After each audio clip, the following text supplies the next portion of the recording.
All right, guys, so what y'all saw in that last clip was me trying to finish putting that felt paper on the roof.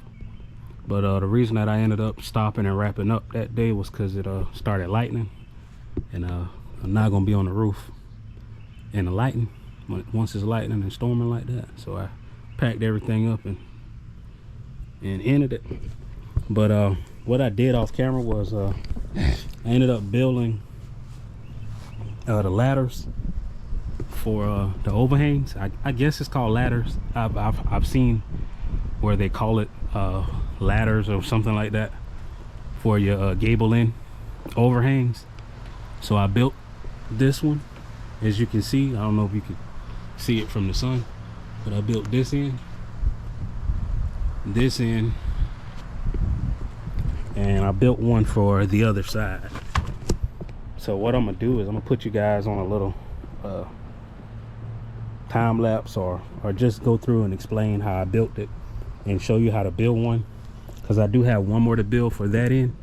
I built one of them, which is this one, but I'm gonna show you guys how to build the other one. And when I show you guys how to build the other one, you're gonna pretty much build all of them the same exact way.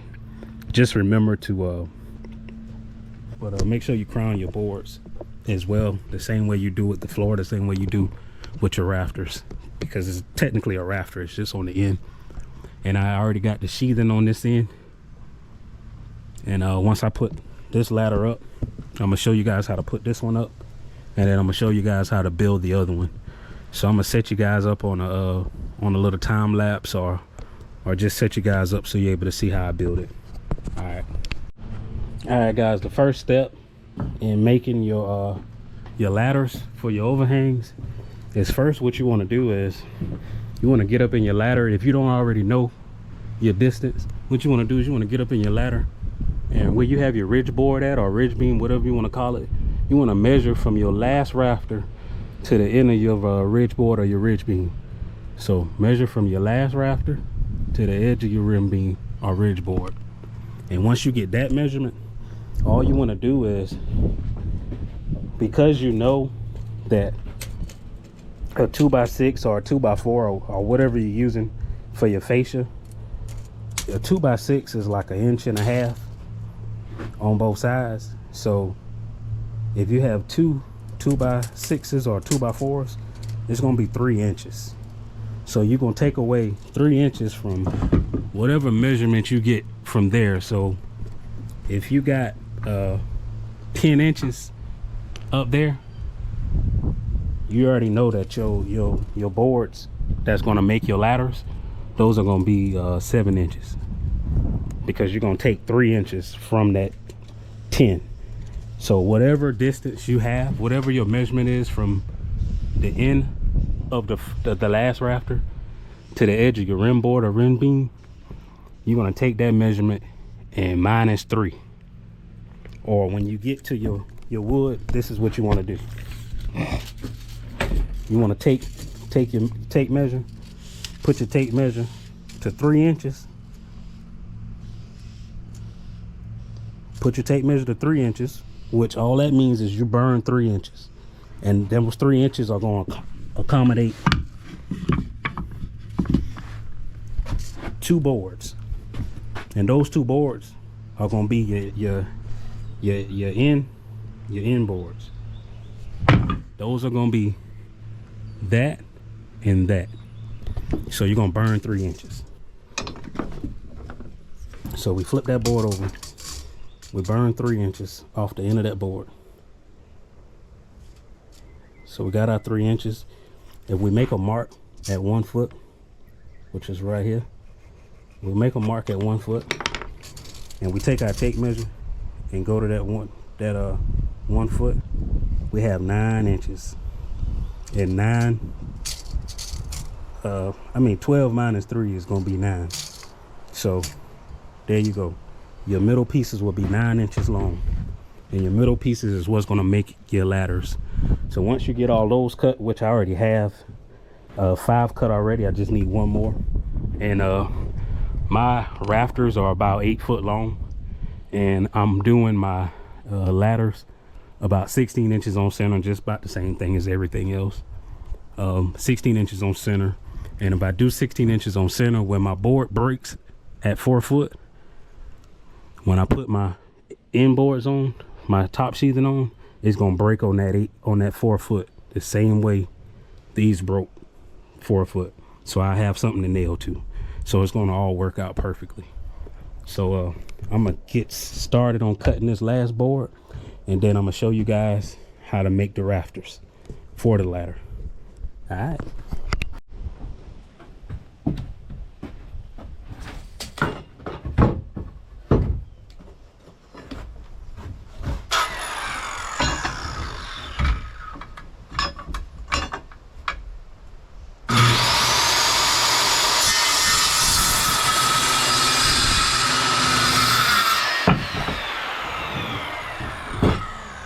That was my last board that I needed to cut for my ladders. I'm gonna set you guys up so that you're able to see how I actually build a ladder. All right, so first thing, guys, what you want to do is you want to go ahead and crown your boards. And I have my 2 boards right here. And to crown your boards, like I've already shown you guys, all you want to do is look down the board. This one has a dip going down. Well, the dip more is profound on this end. Then this end is, this one's going up, so I want this to be my top. So now that I know I want this to be my top, I'm gonna lay this one like this. You can lay it any way you want, but this is how I'm just gonna lay it so that I know which one it is. And it's a little warped, so I want this to be my inside. And what I mean by inside, I want this one to butt up against my last rafter. And I want this one to be the actual last one that shows because it's straighter. With that one, being that it's warped, I'm gonna put screws in it to screw into my last rafter so it'll squeeze it together. So I won't worry about it being warped, but I do want it to not show. This one is more straight. That's my dip there, so I want that to be my top. So now I know which one's my top. Then you want to get your speed square. And just like how I showed you guys previously doing the rafters, this bottom line is your common rafters, and whatever pitch your roof is, like if you got a 312 pitch, 412, 512, 612 pitch, you just want to angle and put your angle on whichever pitch you have. So, and you're gonna cut that angle on the top end of those boards. So I'm gonna go ahead and put my angle, my pitch that I have for my whole rafters. All you're gonna do is do the same. Whatever pitch you use for your rafters, you're gonna use that same pitch right here. Got that one marked.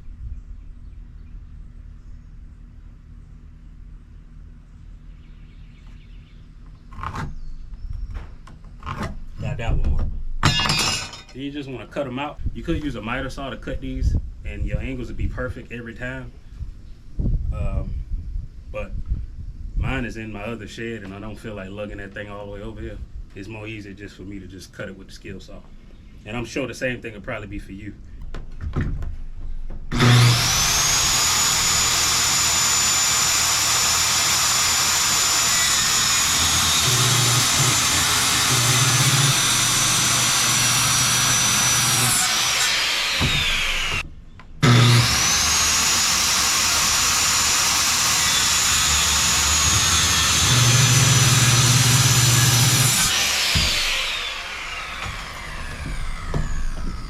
Now that you have that cut, I'm gonna go ahead and label these things. Like I said, I wanted that one to be my inside because it's kind of warped. So I'm gonna just put in and out. And all that basically saying is I want this to be my inside board and I want this to be my outside board, which actually shows. So all I'm gonna do is stack my boards. And the reason I stack my boards like this, so when I put my lines on them, I can just put my lines on one side. And that one side should be everything that I need. But I can still put lines on both sides if I want. So I'll probably end up doing that just to make it easy. So what I do is, once you got a cuts lined up, you can use these clamps. If you don't have a clamp, you can use a ratchet strap or whatever or a screw. But since I have these clamps, I just go ahead and use it. Clamp that right there. Take a flip it over. And clamp the other side. And all you clamping it for is so that when you put your marks, that you don't have to mark individual boards. You can just mark them both at the same time. And what you're marking the boards for, you're marking them 16 inches on center so that you can put your ladders in between them. 16 right here. Mark, mark. 32. Mark, mark. 48, which is 4 foot. Mark, mark. 64. And we got one more. And we're gonna do 80. And 80. 80. You don't need the tape measure anymore. Take your speed square, line up to your mark that you made, strike. Line up to your mark, strike. Line up to your mark, strike. Line up to your mark, strike. Line up to your mark, strike. Line up to your mark, strike. And all you're doing is putting the pencil on your mark. Then you take your speed square, you push the speed square flush up to the pencil, and you make your mark.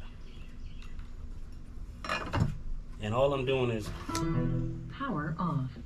Sorry, my Bluetooth just powered off. But all I'm doing is putting a mark on it on the front side and the back side of the boards, so that I can see the mark. And it'll help me to find out where I need to nail that. I can shoot my nails right in the marks. Once you got it all marked, you take your clamps off. Take your clamp off. This is my inside board. So what I want to do is, these are my pieces that I cut. And I have 6 of them.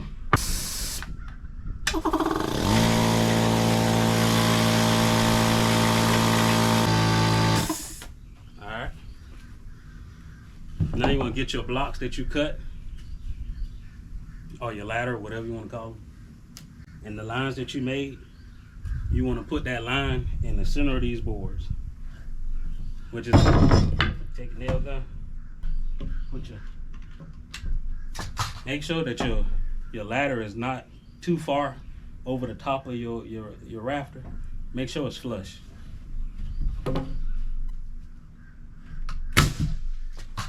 Once you put one at the top, you can take your speed square, put it on it, and now you know it's straight 90 degrees. And it should be straight.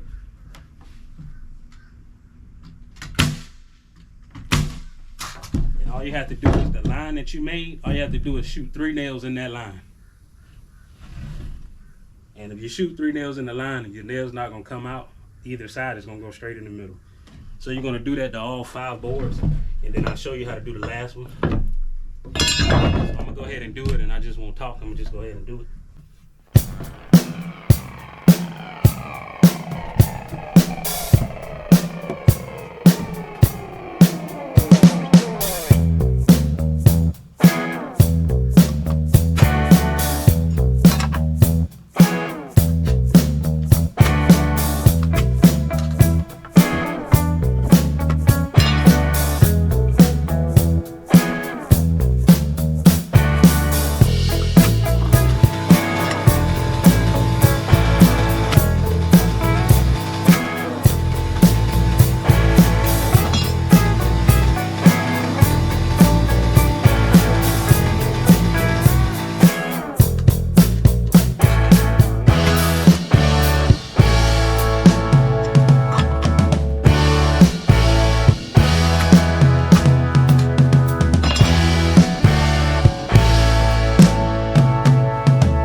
Next, what you want to do is you want to lay this one flat on the ground.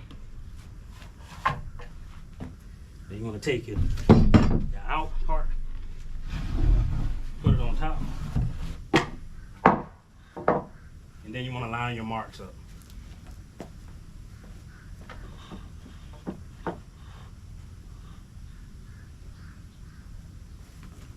And when I do this side, I'm gonna just put one nail at the top, and then after I get all of them in, one at the top, then I'll go back and shoot 3, well 2 more in each ladder. So 1.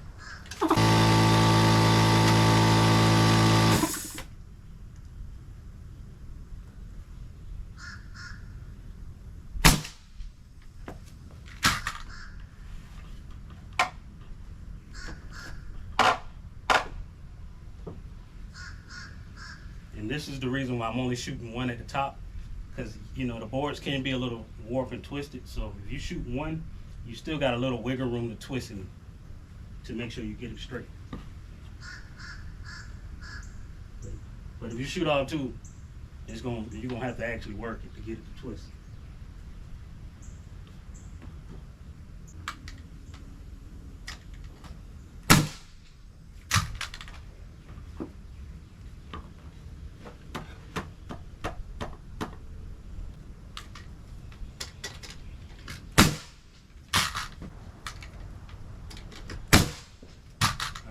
Now you can just go ahead and shoot 2 more in all of them. And all you have to do is shoot them on the line.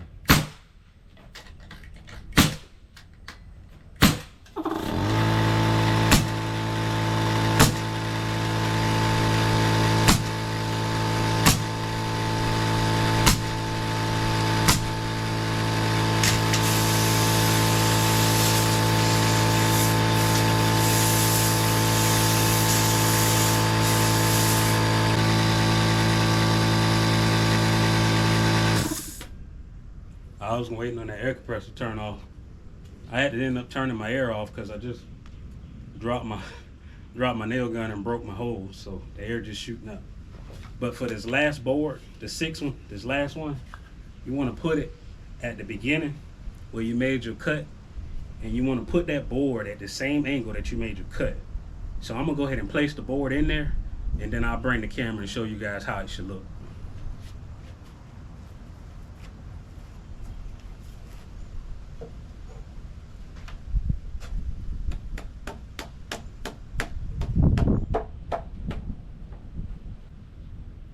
I'm gonna go ahead and shoot 1 nail in on each side so that it doesn't move when I'm showing it to you.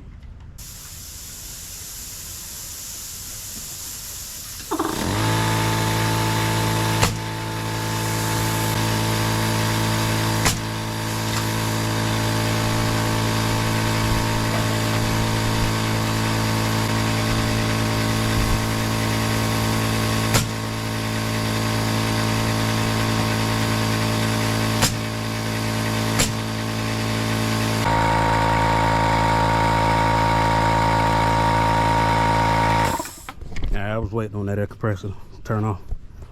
But yeah, what you want to do is you want to get that board, and you want to put that board and angle that board the same way you cut your angle. Same way you cut your angle on both sides. You want to angle that last board that same way. And what that's going to do is when you get ready to put it up, it's going to give you a bigger, wider surface to actually attach this to. So once you get it up the way you want, you're able to run screws or nails directly in this face right here, and that should pull it to the ridge beam and the ridge board just as tight as you need it to be, and that'll be a good secure location so that it's able to hold it, because this is heavy. This is very heavy.